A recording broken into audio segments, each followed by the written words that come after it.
Have you ever stopped to ponder the true power that resides in the words I am? In this video, we explore the 6th chapter of Neville Goddard's Your Faith is Your Fortune, titled I Am He, where we are invited to reconsider our understanding of divinity and our own existence. Through the teachings of John 8 verse 24 and John 1 verse 3, we will discover how everything that exists was created by Him, and without Him, nothing that exists would have been created.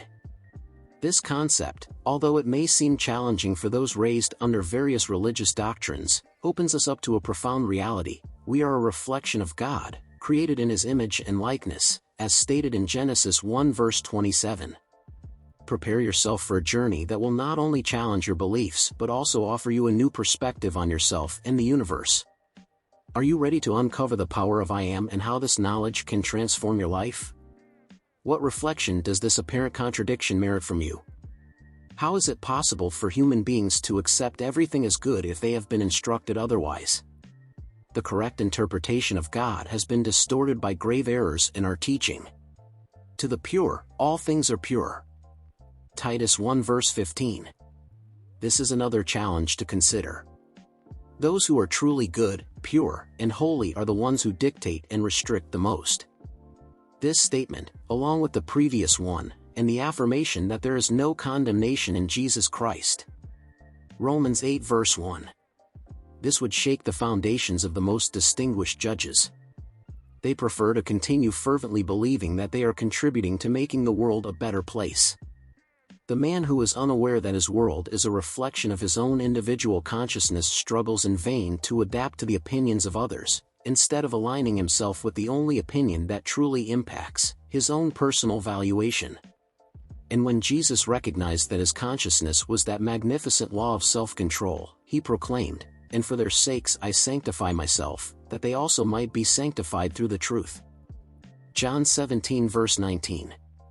He understood that consciousness is the only existing reality, and that manifestations are nothing more than different states of consciousness becoming visible. Jesus exhorted his disciples to seek first the kingdom of heaven, that state of consciousness that would materialize what was desired, and everything else would be provided to them. Likewise, he declared in John 14 verse 6, "I am the way, the truth, and the life."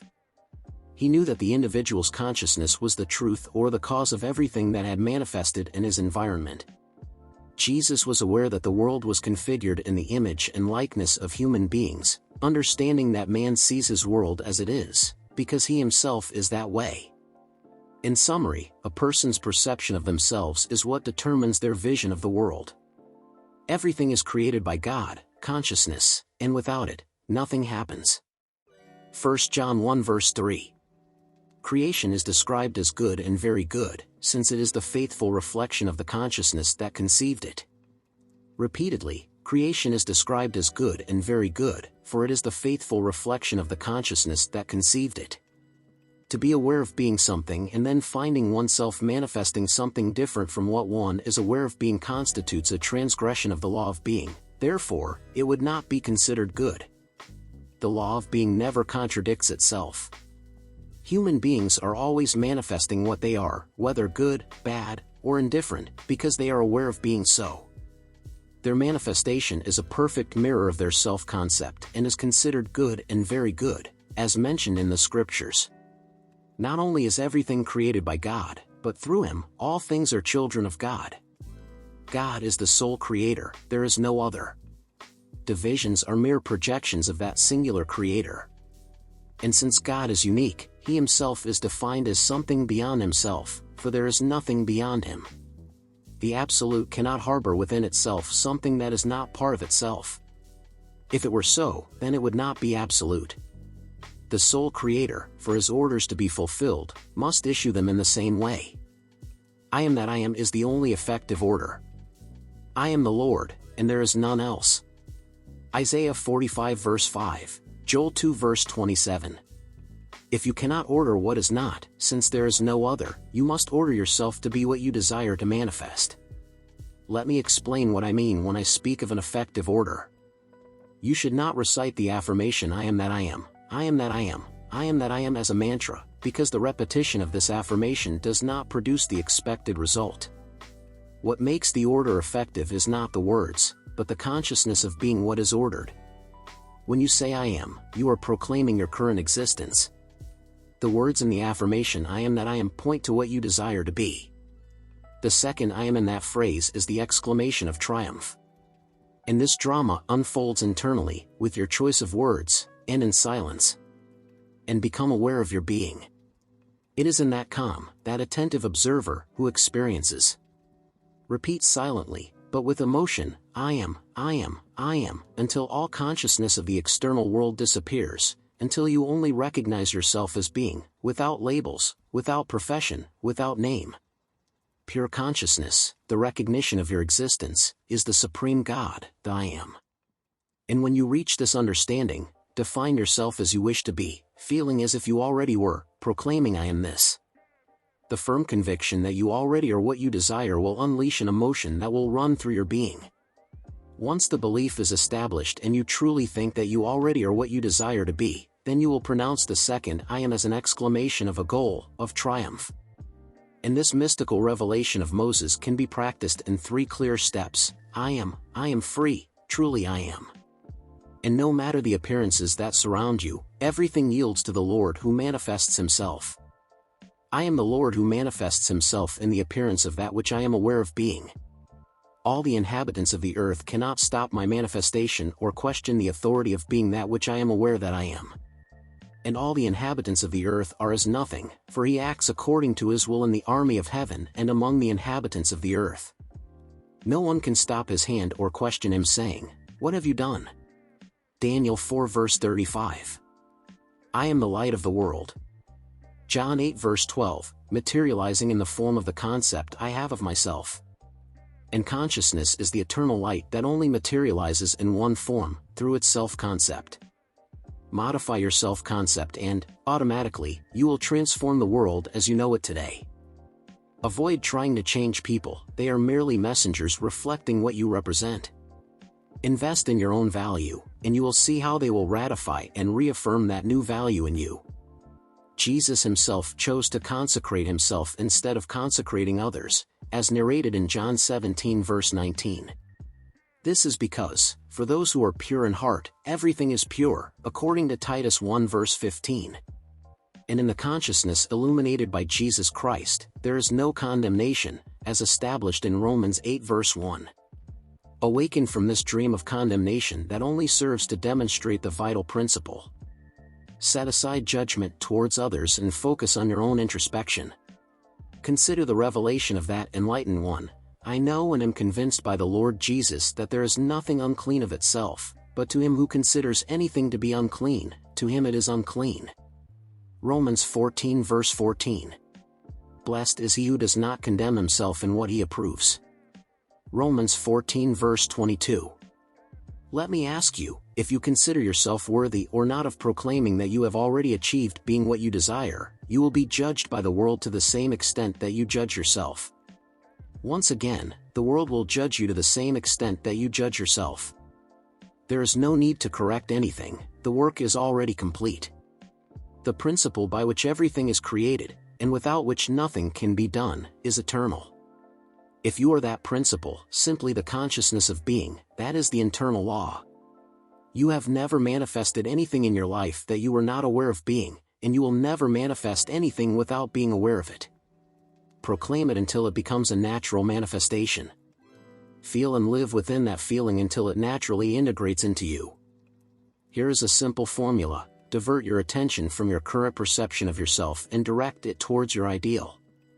That ideal which until now you saw as unattainable, affirm that you already are, not as something that is to come, but as an accomplished fact at this moment.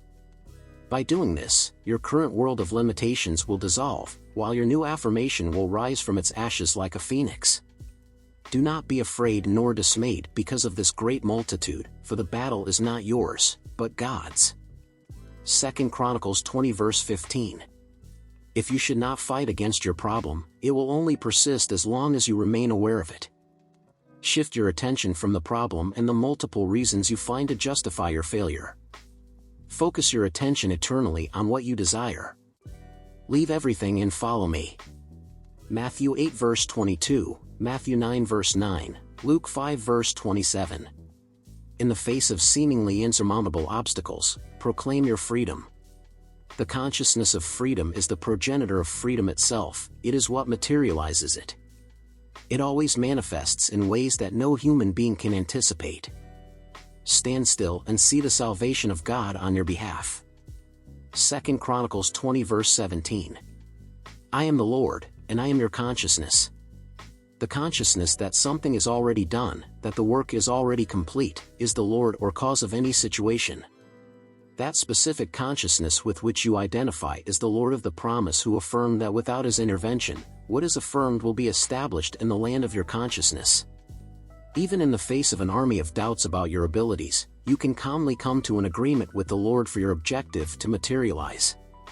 Now that you have discovered that the Lord is simply the consciousness of being, you can convince yourself that the battle is already won in your favor. And there, no matter how close the enemy seems or how threatening it may be, you can stand firm in your faith, remaining calm and knowing that victory is assured. If the answer is affirmative, then you will witness the salvation of the Lord. Remember, the reward is for the one who perseveres. Matthew 24 verse 13. And remain calm and silent. Psalm 46 verse 10. Being calm means having the deep conviction that everything is well and that the desired outcome is already established, regardless of what you hear or see. Remain silent and aware of your final victory. Everything is achieved through these agreements, and without agreements of this kind, nothing can be accomplished. John 1 verse 3. I am that I am. Exodus 3 verse 13. In Revelation 21, we are told that a new heaven and a new earth will appear when John receives the vision and is instructed to write, "It is done." John 20 verse 16. And heaven, that consciousness, and earth, is the concretized result of that consciousness. Therefore, you must accept as an accomplished fact that it is already done. It is the only thing that must be done.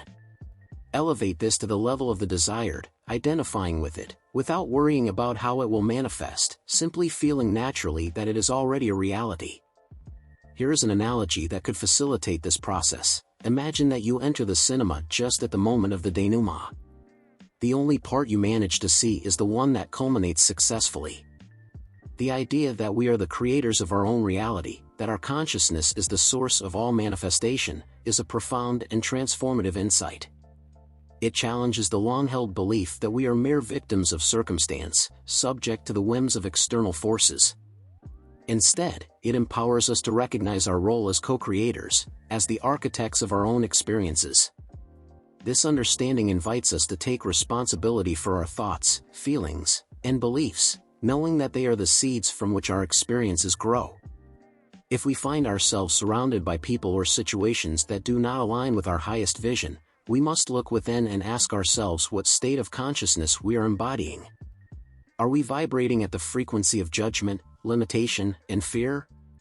Or are we aligning ourselves with the energy of love, possibility, and faith? The process of shifting our consciousness is not always easy, for it requires us to confront and release the deeply ingrained patterns and beliefs that have shaped our perception of reality. It demands that we let go of the stories we have told ourselves about who we are and what we are capable of, and instead embrace a new narrative, one that is rooted in the truth of our divine potential. Wishing to see the complete story, you decide to stay for the next showing. A disappointing sequence unfolds. The protagonist is accused with false evidence, provoking tears in the audience. For you, who already know the ending, you remain calm knowing that, despite the apparent direction of the plot, the outcome is already positively decided and assured. However, you must persevere until the end of what you seek and visualize the desired result, consciously feeling that you already express and possess what you desire. And you, through that faith, being aware of the ending, will have a confidence emanating from that knowledge.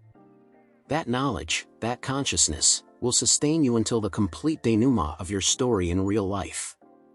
Do not seek the help of anyone. Feel that it is already done, consciously declaring yourself as already being, right now, what you desire to be.